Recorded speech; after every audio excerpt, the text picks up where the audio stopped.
There are people throughout the world that have interesting stories to tell. Stories of heroism, acts of kindness, near-death experiences, successes, and failures. You usually hear of these stories from people that live in another state or country.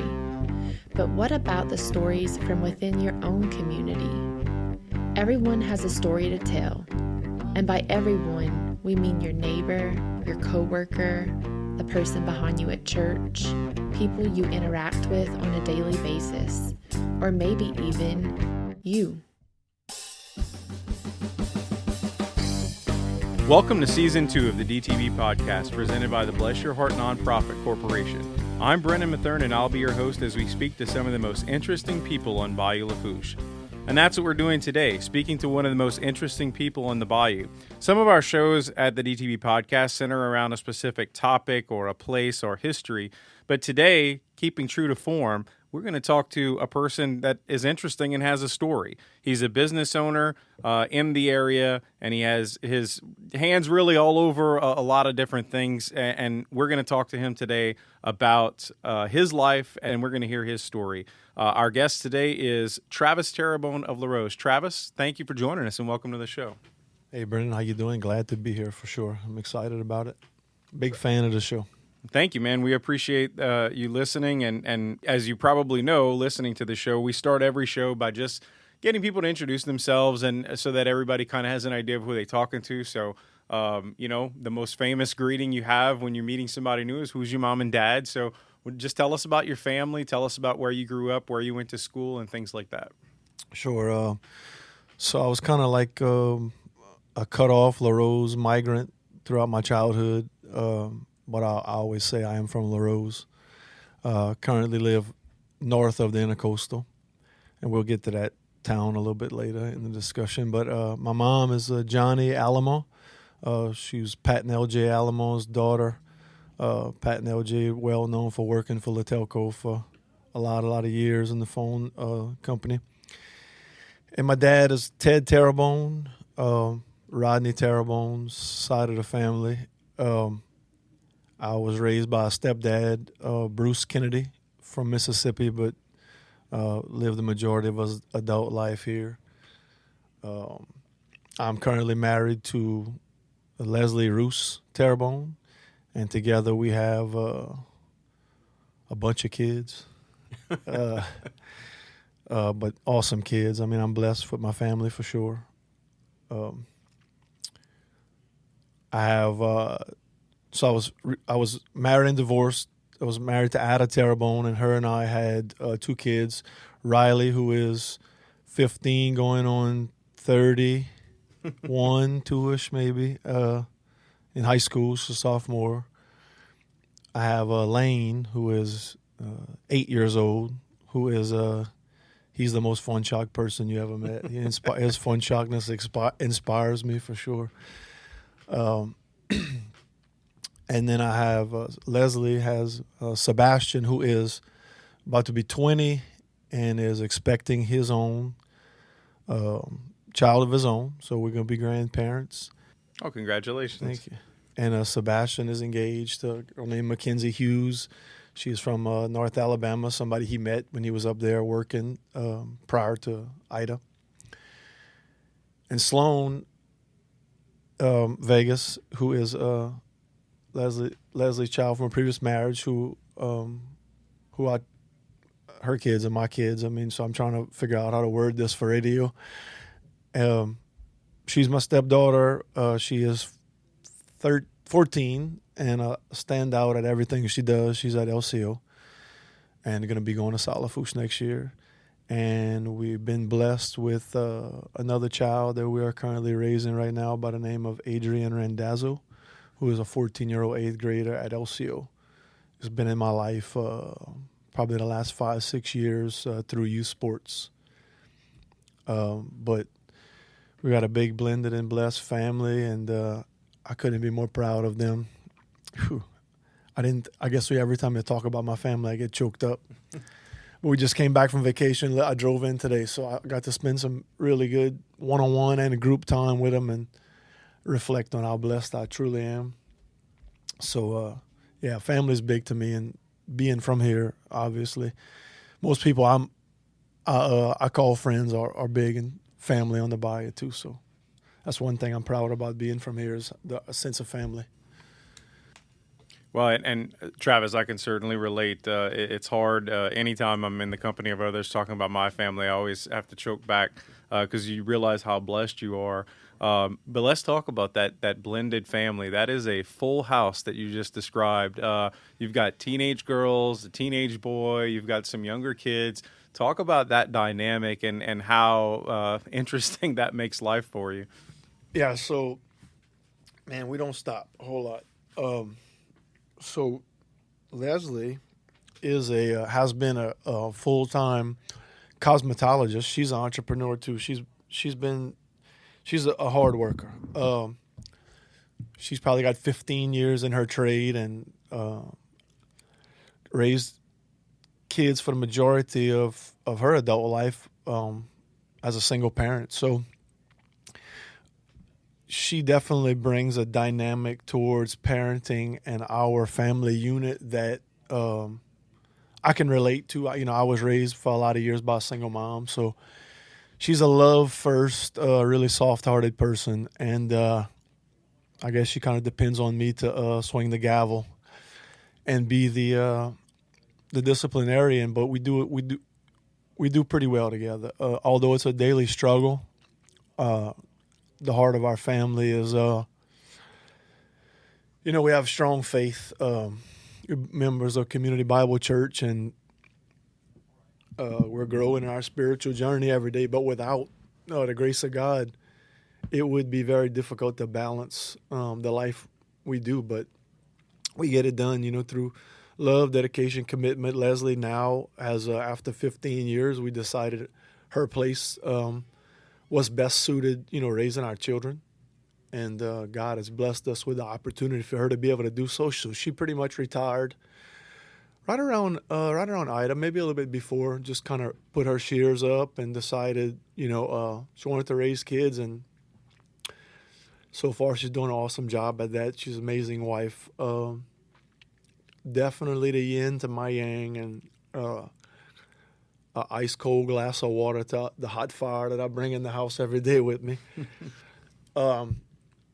But man, so she pretty much now is devoted to getting the kids from point A to point B, and then trying to make sure that they have some stability in their life. We know we're very blessed, and I'll never take for granted our public school system down here.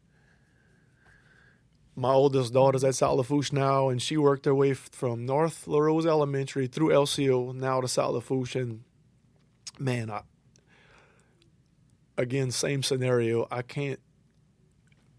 These people helped raise my kids, and they're currently doing it now. It takes a village down here. That's saying, that goes without saying, that our public school system is really, really a proponent to our family unit for sure. So Leslie gets them from point A to point B and make sure that they fed and watered like the rest of our good livestock.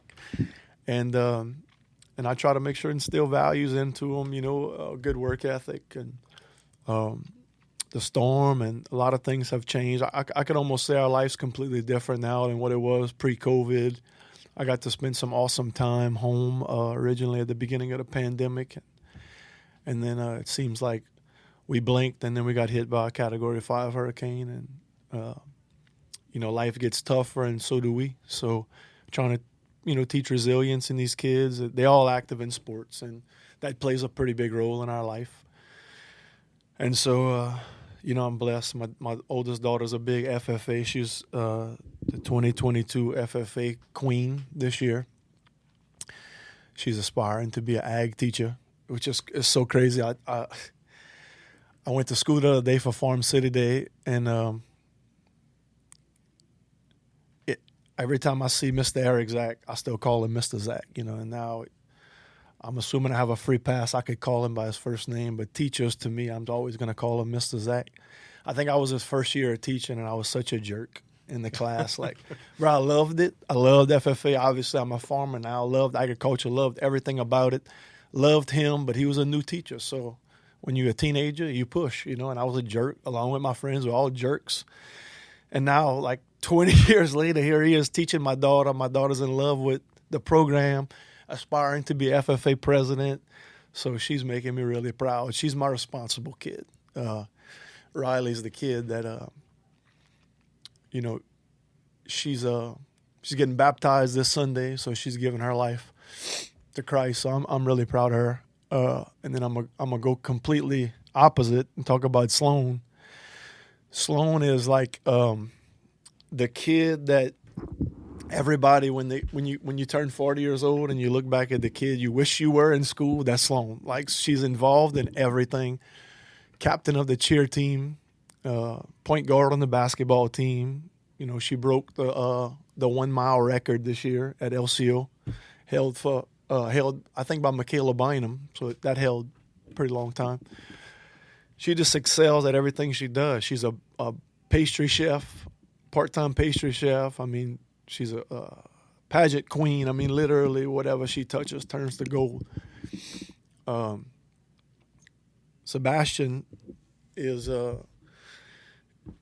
becoming a young man, literally day by day. He's moving back to Alabama to go and so that Mackenzie, his fiance, can have her baby around her family and her sister and stuff like that. So Leslie, who effectively has named herself Fancy as a grandma's name, Fancy and Fonchak, which is obviously my grandpa's name, going to be doing some road trips to Alabama to visit the grandbaby. And he's starting a career up there. He's always had a knack for fabrication, so I believe he's going to get in that field up there, and he'll do well. Lane is the wrecking ball of the family. Dude's he's fun shock, man. He's got the gift of gab. He's got a short fuse like me and a big heart. Plays sports, loves every sport, loves to compete, hates to lose. I don't know where he gets all this from, but he's going to keep me on my toes. I have a feeling. But, man, and then Adrian kind of fits into our family well. Same thing, extremely athletic, hyperactive, involved, 14-year-old.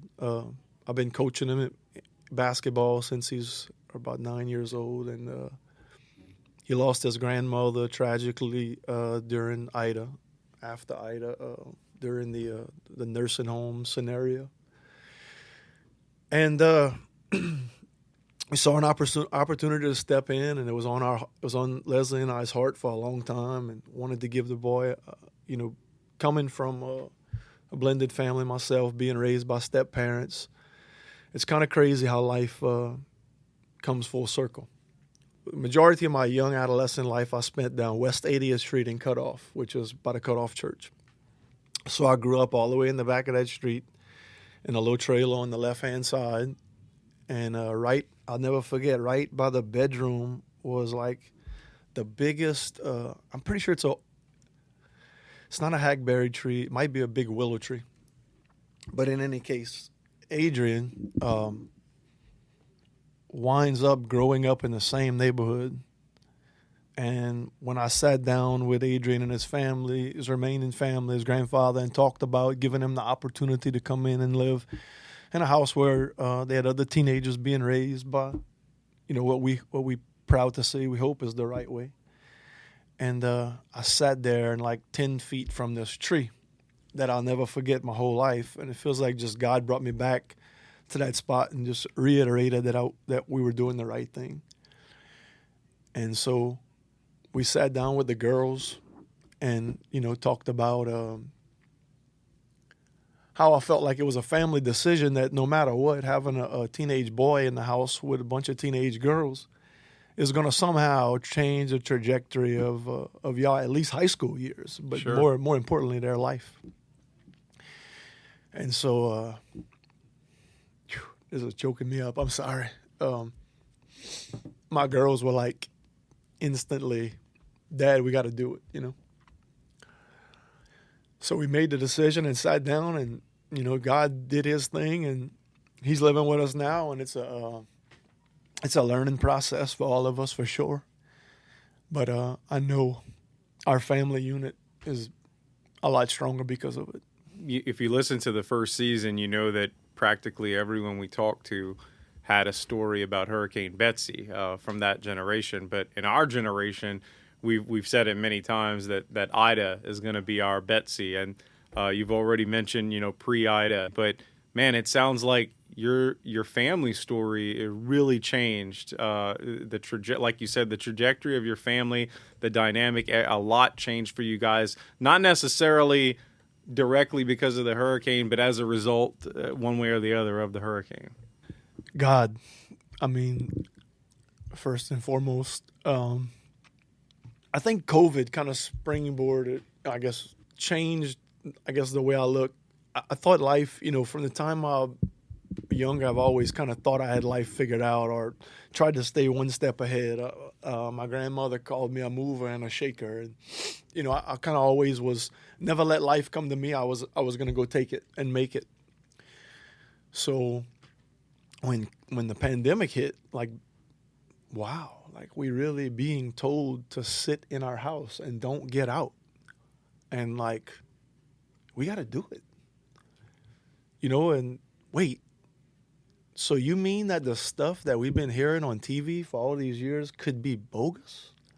And the leaders who were elected maybe weren't really elected? You start thinking about these things and, obviously anybody who has, some rational thought has thought, what if this is all fake? Or what if the proverbial they come, tomorrow? But at the end of the day, the only way to have peace that's not going to happen or that's not a problem is faith. And so when the pandemic hit, it really just grounded me. And so our family, I gave my heart to Jesus when I was a kid and always was faithful. And I had really, really faithful family around me that kind of always instilled those values. But, it takes a man to call his family as disciples first.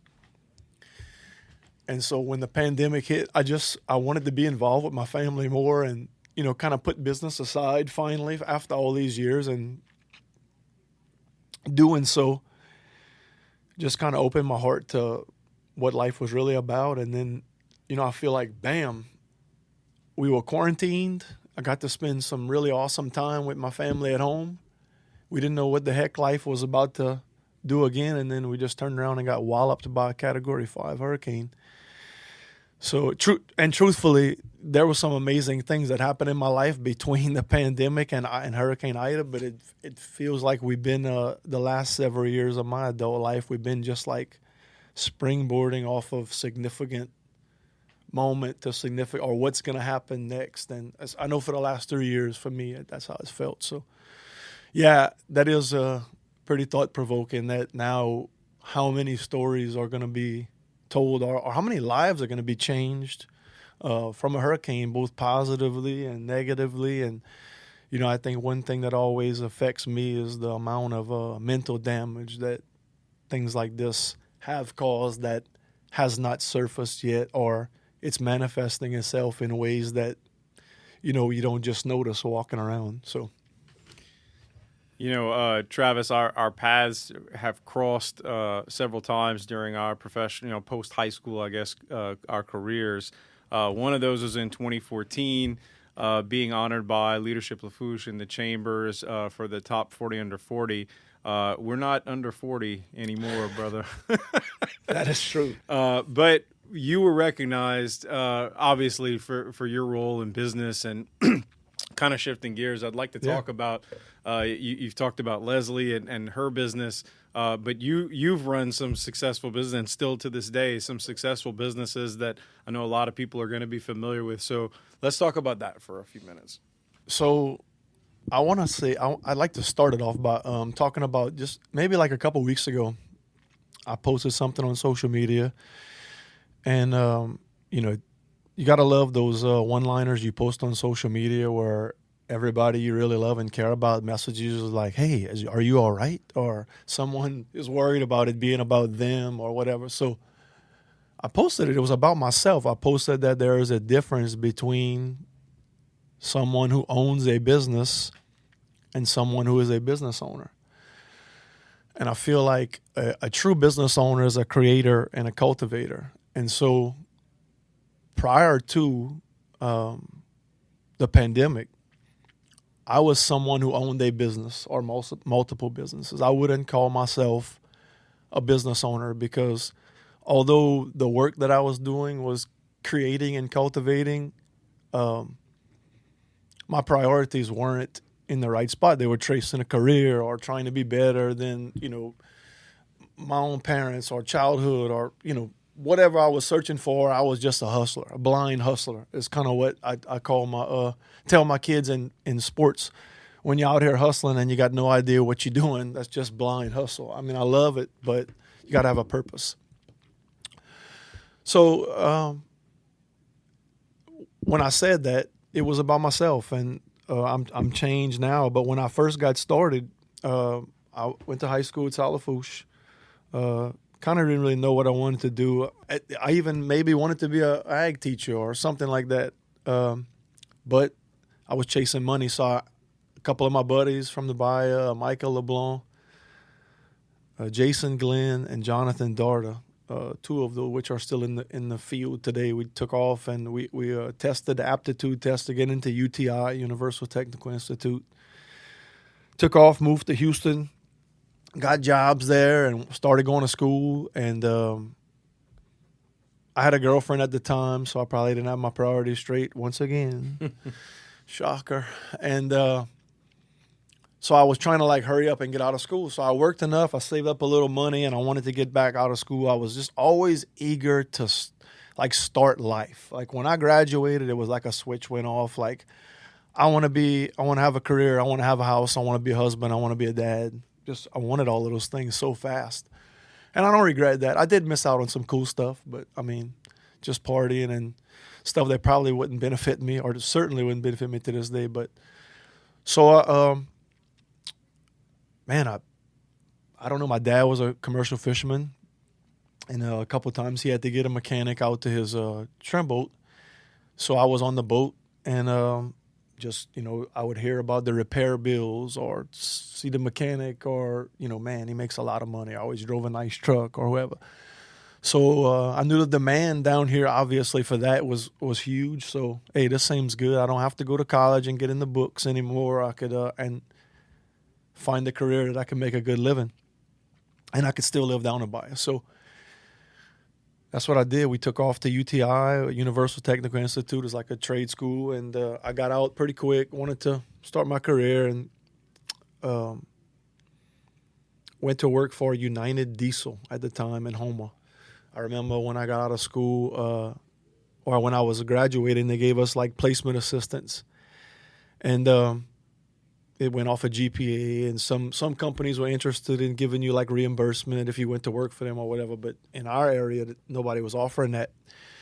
So the highest paying job at the time was $8.50 an hour at United Diesel. I mean, thinking here we are now, just 20 years removed from that, and you could go to work at Chick-fil-A for about $17.50, I think, to start. It's just nuts. $8.50 an hour. So I started there, and I don't know if it was what I learned in school, or if it was I just had a knack for it. I definitely didn't have a passion for mechanic work. I didn't have a passion. I wasn't a motorhead like in school. I didn't fix hot rods or jack up my own truck or anything like that. So I literally took something that I thought was a responsibility, selected a career, and made a living doing it. Because I never really settled. I never forget my first interview at United Diesel. I think a 30-day evaluation was with one of the general managers by the name of Roger Hebert. And I hope he hears this, because it means this. Hope this gets to Houma and stuff, huh? We fun chalk like that, yeah. So I hope Mr. Roger hears this, but he talked to me about my goals and ambitions, and he was the first person I ever told in my life something provoking. He said, "Where do you see yourself in this company in 5 years?" And I said, "Well, hopefully I have your job." And I got teased about that for a long time, but I was really serious. And as I was coming up as a junior mechanic in the ranks, I think I started telling some of the guys I was working with that I wanted to start my own business, and they were like, "You crazy? You never make it." You know, I could sit here like some celebrity on stage and say, you know, everybody told me I was going to be nothing, but I made it. That's not what I'm saying, but it was at the time. It was like, what? You're going to start your own business? You don't even know what you're doing. You ain't even been doing this that long. And I'm like, dude, I really think I could do it. So in that process, Ada, at the time I was married, she was pregnant and going to school at Nichols and was interested in culinary arts. So we found out she was pregnant. So it was like, look, I want to go into business for myself. She was waiting tables. You got to stop doing this. So kind of like all in once, I literally started my diesel shop, industrial diesel service, like in 2004, definitely prior to February 13, 2004. And she was waiting tables at a little restaurant called Seasoned Seafood, which is probably going to end up being bulldozed, I'm sure. The little shopping centers got decimated for the storm for Mr. Ray St. Pierre. And she was waiting tables there, and he wanted to sell, and I wanted to start a business, and I'd been pretty frugal with my money at that time. So we bought the restaurant. And basically, Ada was going to work there, and while I wasn't on field service jobs for myself, I was just going to help her out and kind of take care of all the seafood. So we quickly learned that God had other plans, and Hurricane Katrina came in and kind of decimated the restaurant, kind of pretty much put it out of business, and took my diesel shop and just flipped it upside down. And I mean, I literally went from I don't have a problem putting these numbers out in the air, but I think my first year in business, so I went to Miss Lou Dewey, who is she's gone now, but 308 and Cutoff, who was like an old CPA, still did the books on pen and paper back then. Set up my LLC February 13th, 2004. And Katrina hit, and I think the first year I had in business, I did like $200,000 maybe is what revenue I did all year. It was just me by myself. And then the second year, which would be the year Hurricane Katrina, I did like $2.4 million in sales. So I went from a grease monkey to a grease monkey with a collared shirt, like overnight. And then that just gradually progressed to the point where, like, in 2000 prior to the oil spill, 2009, going into 2010, I had about 57 employees. And we were working on every continent on the globe, and just basically took the opportunity that Hurricane Katrina, and then if you look at the economic times we're living in, they kind of coming back. Like between Hurricane Katrina, Hurricane Ida, inflation, election, all of those things, we kind of like, it's a vicious cycle. So I kind of see the same thing happening again. I mean, I was entered business into the greatest economy, one of the greatest economies ever, and then happened to be reinventing myself again, and probably one of the greatest economies we'll see. But who knows? I mean, we're all up in Ukraine and stuff now, so I don't really know what's going on with that. But that's how industrial diesel got started, and then, man, I got a really awesome team of employees. Nick Bruce works for me. He's been over 10 years. He's my right-hand man in terms of operations. My brother has been with me from the beginning. He pretty much runs our power generation division right now. Pete Adams, another LaRose. Cat grew up together. He pretty much he's my senior technical advisor. Katie Leday is like my work wife, pretty much runs the show for me. She's the woman that wears the pants in the office, been there with me since the very beginning. Greg Curall, everybody knows Coach Greg, is inventory, asset control, parts manager, procurement, extraordinaire. But and then I got some awesome mechanics, been with me for a long time. So the storm hit. I fast forward all the way to Hurricane Ida. We fixed diesel engines for a long time. And then fast forward, Hurricane Ida hits. And, man, like, we had about 17 people living in the house with us through the storm. I stayed. We wrote it out. You know, I'll start the next sentence by saying that, like I tell everybody else, I'll never do it again. But, man, we can't. Other than like small material things like all my fencing and whatnot, we literally came out. The house was kind of unscathed. I had a big enough generator, like we never really lost power. So when we like, I guess you could say like the next morning, whenever everything kind of cleared, it was, go check on family and friends, make sure everybody, our loved ones are okay. And then I wanted to get to my office, couldn't get to my office. We had no phone service. It was literally like Area 51 or something like that back then. And it was the craziest times, but ultimately, man, taught me a lot about how much we depend on technology, which is something that we probably all need to take a step back from. But, you know, when you're trying to call a mechanic to go to work or something like that, and you got to like, oh, man, the last time I saw him was at 6 o'clock this morning. Let me go back to our rendezvous point and wait.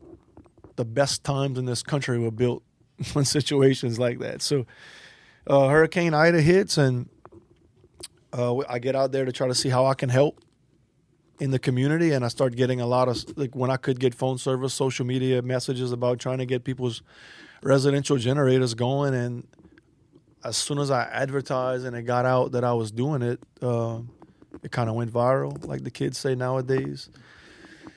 And as my technicians started coming back into town, we would meet at the rendezvous point, which is what was left of our shop, and I would give, quick crash courses on how to work on these Generacs and Briggs & Stratton units and stuff like that. And then our response we've always been pretty proud of responding to things in the community, and our response time is what really transformed us. I'll tell you the one thing that was life-changing for me is I've done business with companies literally all over the globe, and jobs, huge jobs down to the smallest of jobs.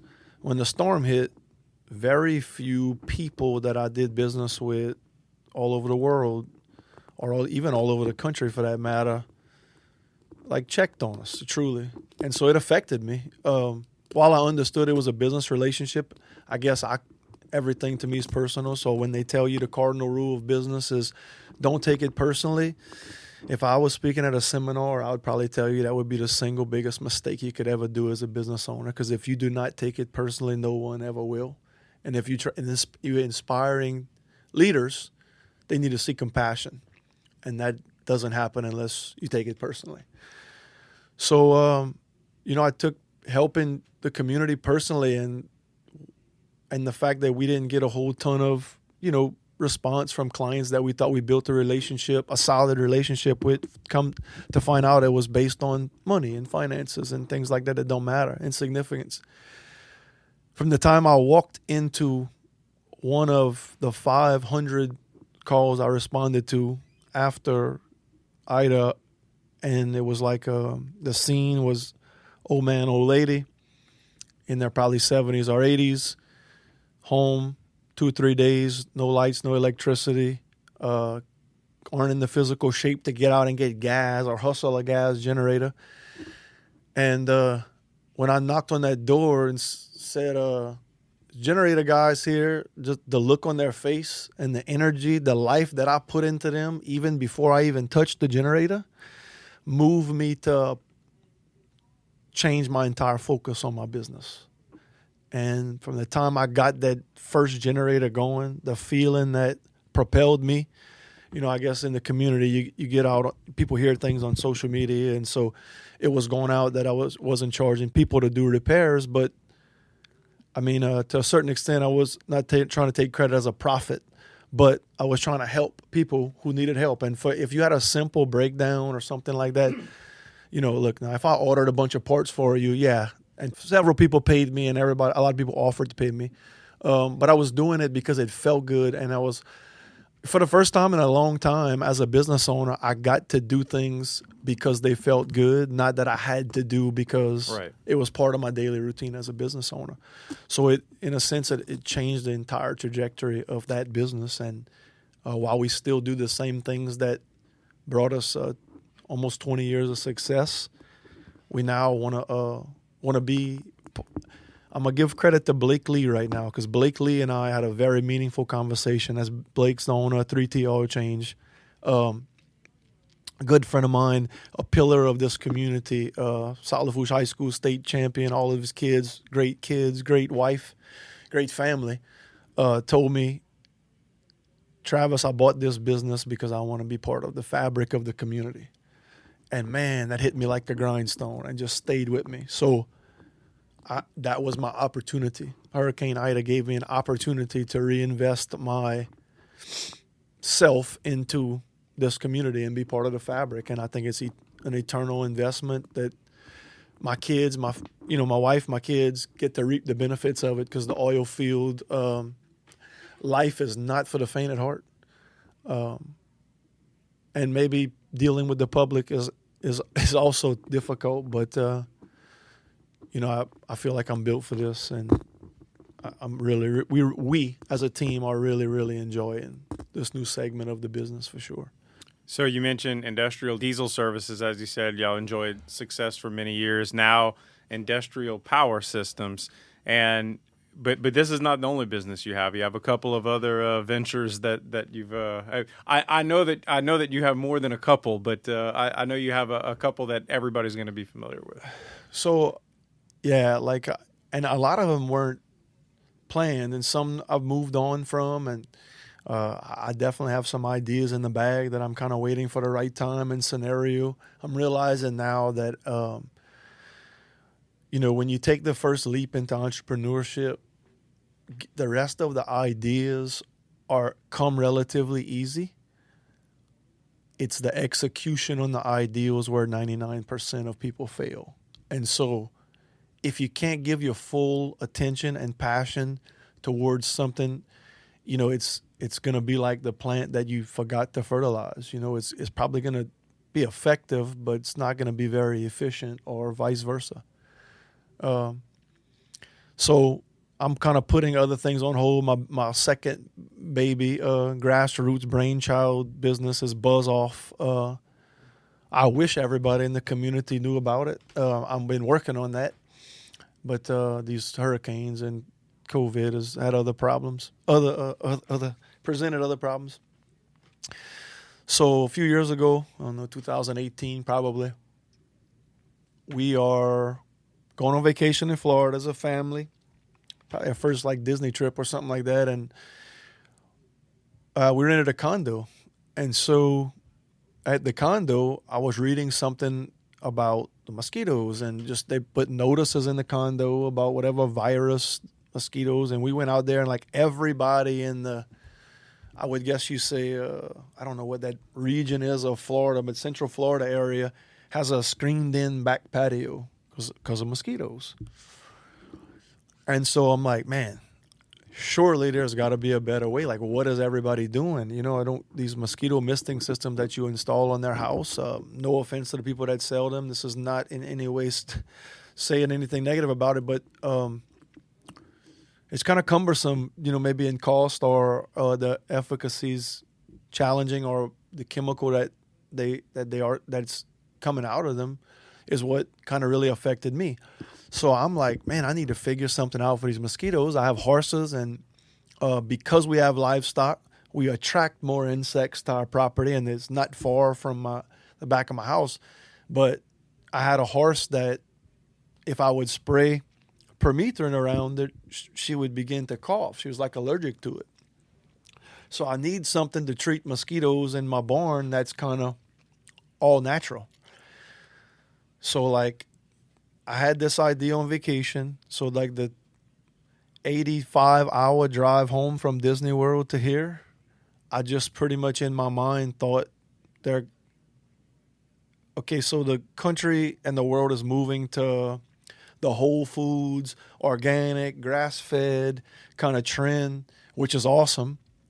there's a lot of signs that proves that it'll add value and longevity to your life. So it got to be some kind of organic. So I started researching it, and I partnered with a lab and a developer out of Australia, actually. And he sent me some samples, and I started treating my backyard, and I'm like, this is placebo. No way this works this good. No way. So, like, I go to my buddy, Jake Jeremy's house, who lives in the next street. And I'm like, dude, will you let me spray this stuff around your back patio? And he's like, dude, drop a bomb. I don't care what you do. Like, I want to enjoy my back patio at night. And they literally carry me inside. So I'm like, I'm going to come spray it. So I spray it all around. And we had he says, come over, we're grilling steaks or whatever. And we sitting around, and probably LSU game on, I think, if I remember right.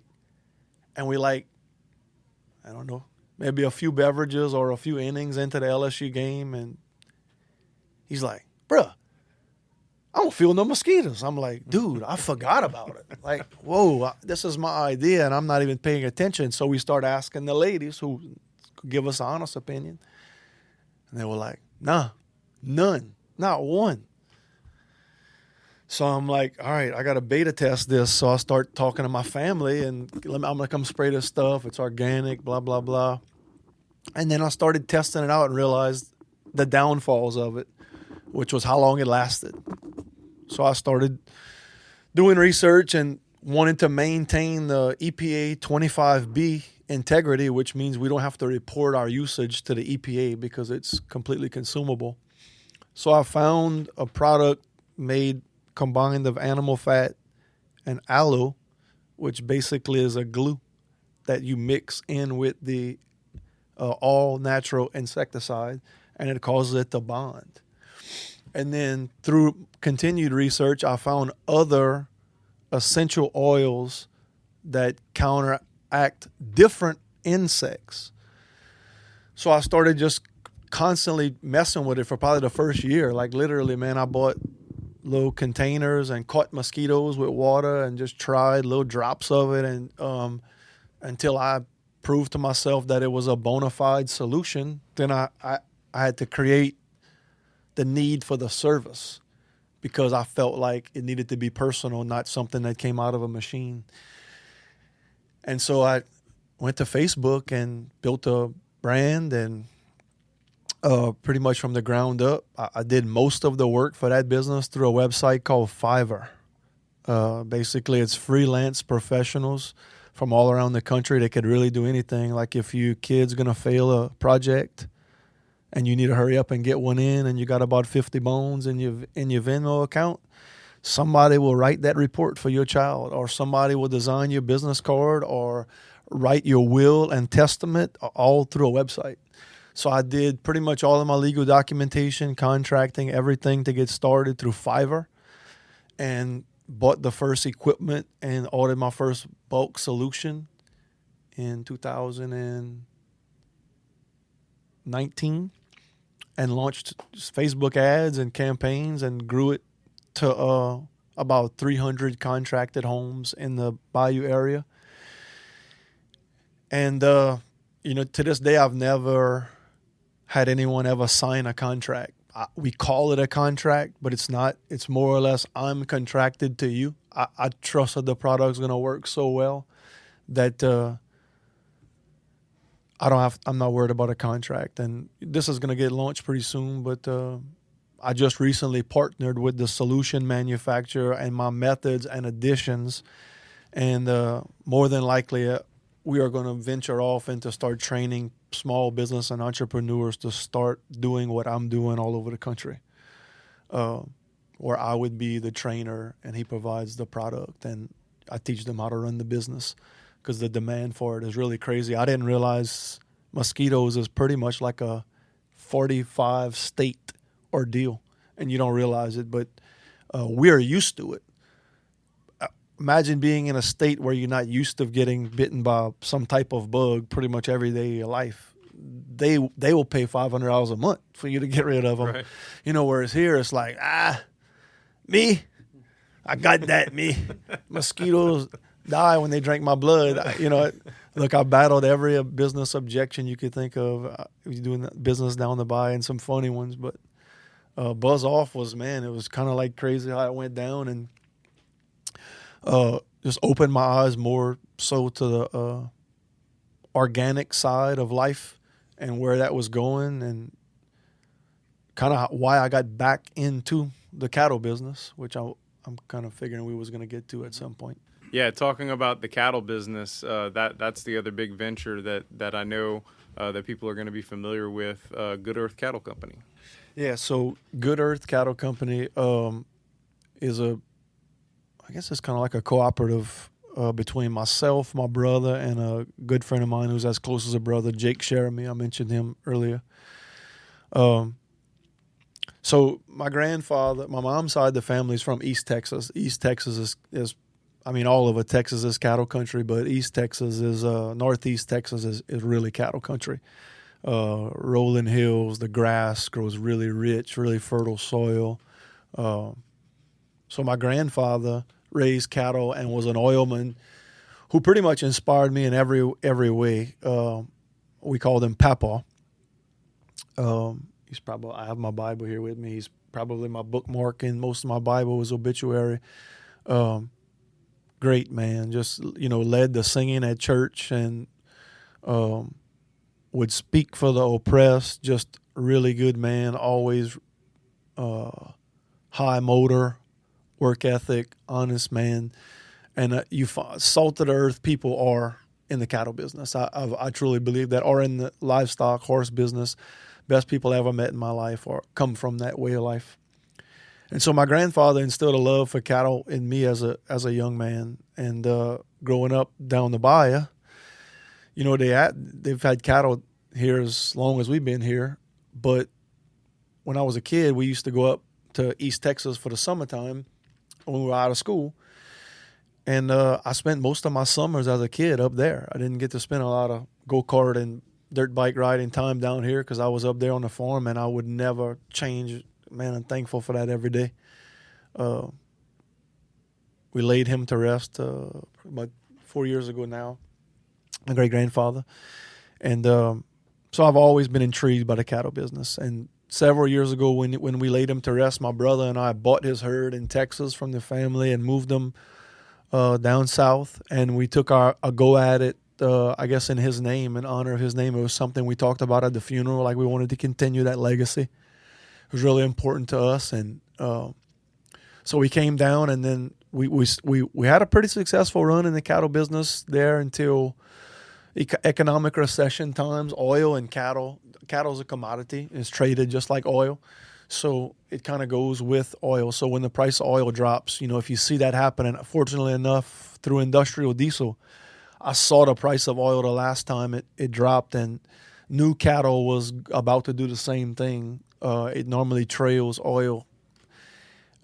We just kind of sold out to at least maintain, our investment. And then several years passed by, and was building businesses and, just living life, making kids and doing everything you do as a 30, 40-year-old. And we are back at the pandemic. And, man, I'm home spending time on the farm and around the house, and we always had horses. My daughter is a horse lover. She teaches horse lessons now to little kids too. So we had horses, and we always wanted more. I just always wanted a true farmer and rancher always wants a bigger ranch and more cattle and more horses. So once I figured out that was where I wanted my focus to be, I wanted to take another run at it. I got to spend a lot of time at home, and we just decided as a family, let's do it. We got the time. Let's do it. So we decided to get back in. My brother and I, Jake, sat down, had a conversation, just decided, what a better time than now. We home. Who knows if we're going to get to go back to work through this pandemic, or we literally going to have to raise our own food. Well, we can do it. We have the resources. We have the land. We have the know-how. Let's do it. So we bought cattle and started raising calves, and still run a commercial cow-calf pair operation. We run about 130 mama cows and Those get bred every year to a bull, and they'll have a calf, and then we'll raise those calves. And we started Good Earth Beef to basically take the farm to table approach that was on the heels of, I guess, my learning about the organic industry through Buzz Off and the essential oils and stuff for pesticides. So we started, it's grain finished cattle. They're grass raised, pastured, no antibiotics. And we're really, really strong about if they do have to receive any doctoring, they get put on a truck to go up north, and send them to the feedlot. But we pull off our number one steers, which is our top of the line, and we would put them through our 180-day grain finish program, which creates the marbling, and we started seeing if we could make a run at selling beef. And I thought Good Earth is Terrebonne in English. So I thought, man, let's do it. Good Earth. I mean, that sounds like the cattle business to me. So we branded and kicked off the basically selling beef campaign, and it's been awesome. I mean, truly awesome. We're not getting rich on it, but it's been a really, really cool business to be in, and really brought us back to our dreams as kids. Jake was a big FFA guy, farmer, loved to be around horses and cattle. And man, there's no better way than raising your kids and on a farm in terms of just, responsibility of the animals. My kids adore animals, and to me, animal lovers are as good-hearted people as they come. So we are in the process of, acquiring more land now, and my daughter has a passion for animal science, wants to go to vet school and maybe even or become an ag teacher, but she wants to run the family farm and take it over. And I did not prepare for that to be my daughter. I thought that was going to be more of my son kind of thing, but she is the female image of me in a lot of ways. So I'm super proud of that. It's funny how that happens, huh? Yeah. It's amazing.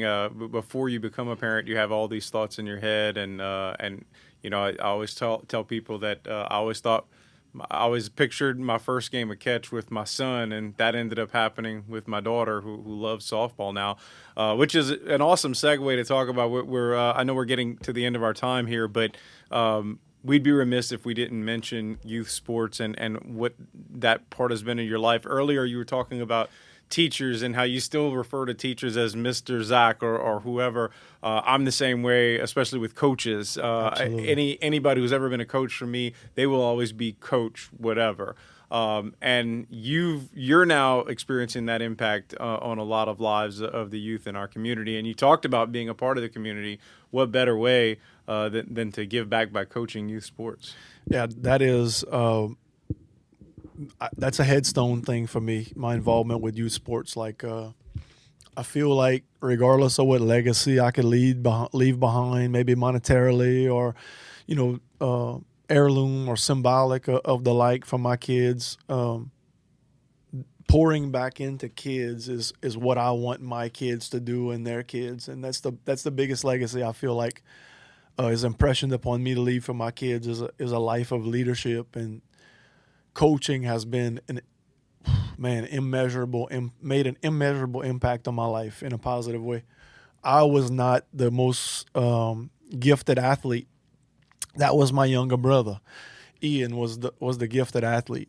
God had other intentions for me, but I was the kid who really understood. I was a playbook type kid. Like I understood the game. I just didn't have the physical tools to go out and execute.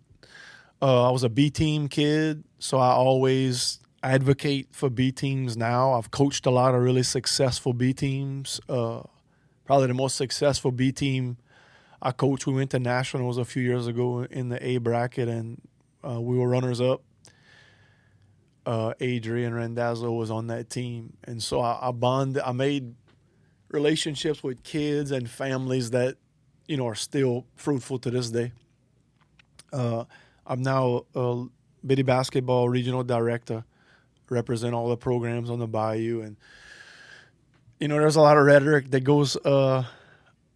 gets talked about this on Facebook, but about combining the Biddy basketball programs out here. And I'm a huge advocate, and I've been the past president at La Rose, and I've been on the board at South Lafourche Biddy and these awesome programs of what they do for kids down here. It's immeasurable. And coming back from Ida and COVID, like we need solidarity and unison in youth sports more than ever.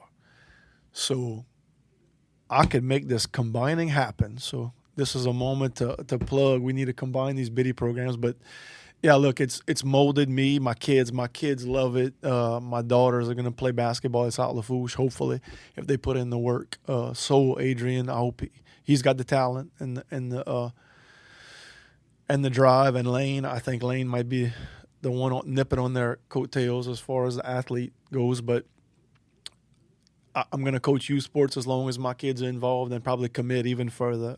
I think it's something that makes this community special and been a huge part of my life. I assist Coach Keegan Pokey at LCO for the junior high boys program. I'm on staff there as an assistant coach, and that changed my mindset on coaching, was being around these teenage boys going from Biddy basketball and I guess watching them now go through junior high and preparing them from high school. Newsflash to anybody that does not know, an 8th grade child right now has the physical, mental, and emotional maturity of what I did at probably 17. Kids are advanced. So, like, they're getting coached at the high school level at 12, 13, and 14 years old now. And there's tons of coaches in the area doing phenomenal jobs, but I think what gets lost in there is the mentoring opportunity. And I noticed that a lot when Coach Keegan allowed me just to kind of speak freely and coach freely. And, he kind of took care of the X's and O's and deserves all the credit for the team's success. But what got to me was, man, what an opportunity I have to mentor, to these young boys. And I'm going to continue doing that for that reason. Is a huge, adds a lot of fulfillment to my life for sure, coaching. And advocating for the kids who might have been B-team kids like I was. So, huge part of my life for sure. I can definitely relate to a lot of the things, including the B-team lifer status there. But and I'm just getting my feet wet. If you'd have told me I'd be coaching 5- and 6-year-old girls softball, I would have looked at you like you were crazy. But it's amazing what you get back, what you put into it. Well, Travis, I know that we probably have a lot of subjects that we could talk. Probably, maybe we'll have a second episode at some point in the future. But we appreciate you coming in. Before we let you go, and we'll give you a chance to wrap up in a minute, but we want to do our rapid fire questions with you. And we know you listen to the podcast, so we have some new questions for you. We're not giving you the old faithful. I figured that was happening. So are you? And you know the drill. You can give us a one-word answer. You can give us a one-word answer, or you could expand on it. So we might surprise you. So there's your first one. What's your go-to order at a Down the Bayou restaurant? Dude, man, I'm questioning you as a human if it's not shrimp po' boy. Like, for me, it just hits different. Now, if it's oyster po' boy, we good, but I'm good with that. But man, shrimp po' boy is that's on my departure list for sure. It's tough to beat a good fried shrimp po' boy. What's your and I know you know a lot of them. So what's your favorite Cajun word or phrase and its meaning? And I have a feeling I know what this is. Oh, dude. I'm gonna quickly spill the full. It's fun chalk. If you know me after the storm, so after the storm, prior to the storm, Leslie and I were planning on painting our house, our brick house, white with black trim. Something she saw on whatever social media. So we decided to do it, and somebody posted on Facebook that I was fun chalk for doing so. It just so happened that it was the timing. It happened right after the storm when people didn't have roofs. And it turned into a running joke, and I'm not mad at the guy for posting it. Obviously, it was lighthearted fun. So the Fun Chalk area of North Larose has now exposed itself and been segregated from the map by the Down the Bayou region. So it's 100% Fun Chalk is my Cajun word. I feel like Fun Chalk used to be a negative word, and for most people it still is, but I feel like our generation is trying to take it back, if that makes sense. Like we're trying to embrace the funny side of it. I tell my kids every day, maybe not every day, that would be me being Fun Chalk, but I tell them pretty often, if you ain't Fun Chalk, you're trying to be Fun Chalk. All right, so here's an easier one. What's your favorite Snowball flavor? Ooh. Maybe it's not so easy. It changes based on the stand, but I'm going with Elaine's because if you're going to say the word Snowball and Elaine's not in there, bruh. Everything you just said was all truth. That was just 100%. It ain't a Snowball, bro. So, bro, look, bubble gum with pet milk, not condensed milk, bubble gum with pet milk with blueness. I want to look like a Smurf after. Okay, that's where we stop. I cannot have pet milk anywhere near my Snowball. Bro. Condensed milk, sure, not pet milk. I've done that. I've tried that. Definitely would not do it again.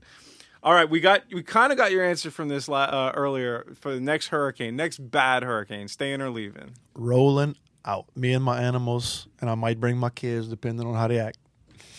All right, now this is the last one. This is a hot topic right now on social media. Jambalaya or pastalaya? Like, do I have to pick one, or am I picking one? You decide how to answer that question.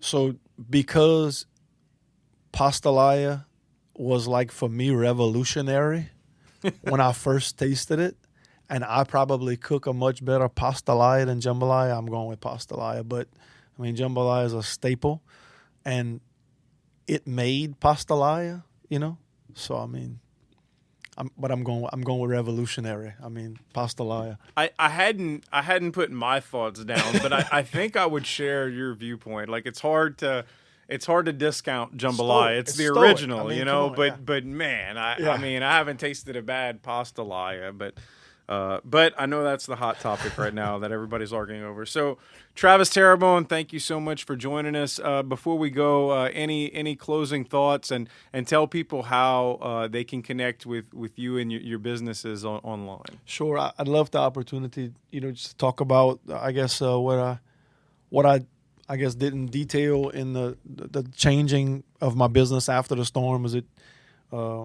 Leslie and I accepted Jesus Christ into our heart after the storm and began developing just a life scenario or a life plan and on being intentional and creating and cultivating and, wanting to be measured by what we could give to this place, not so much by what we could consume. And so, we became members of Community Bible Church. Matt Dickinson and specifically Jordy Roofs have breathed a lot of life into me, and now I'm leading a men's ministry on Tuesday nights. I'm going to carry this on through youth sports, maybe some hardwood ministries through basketball, or my daughter is wanting to start some barn and stable ministries, cowboy church things. But for right now, my heart is in this call to biblical manhood. I'm teaching a series called 33. Basically, it explains to men what Jesus in his 33 years being on this earth meant when he wrote the mandate for being an authentic man. And I think culturally it's failing our kids, and the impression of what manhood is nowadays is really, really dissolved. But it takes men to call boys to manhood. So I'm hoping this becomes as widespread as the negativity in society. And, on Tuesday nights we meet at I have a little guest house behind my house, and it's open to any man. So reach out to me on social media. I'm pretty easy to get a hold of. Industrial Power Systems. If you need a residential generator, obviously you can call me. But right now we're not worried too much about sales. We're worried about changing the lives of men, and that starts with the ones closest to you. So everything about that is how Industrial Power Systems is being ran.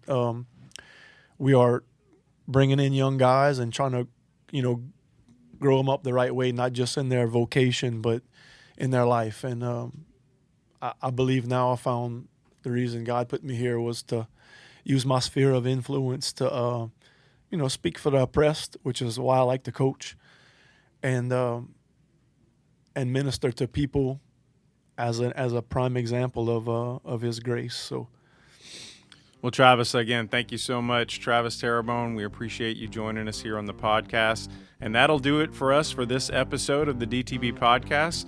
We want to thank our producer, Ross Jeanbon, our executive producers, Jeray Gyro and Hillary Crum, and the rest of the Bless Your Heart board members, Luke Newman and Chris Brantley. Please visit blessyourheartnonprofit.com to donate and learn more about our organization. Be sure to follow and subscribe to the DTB Podcast on Facebook, Apple, Spotify, or wherever you listen to podcasts. You can also get more content by following us on Twitter and TikTok at the DTB Podcast. I'm Brendan Mathern. Thanks for joining us, and we'll see you next time.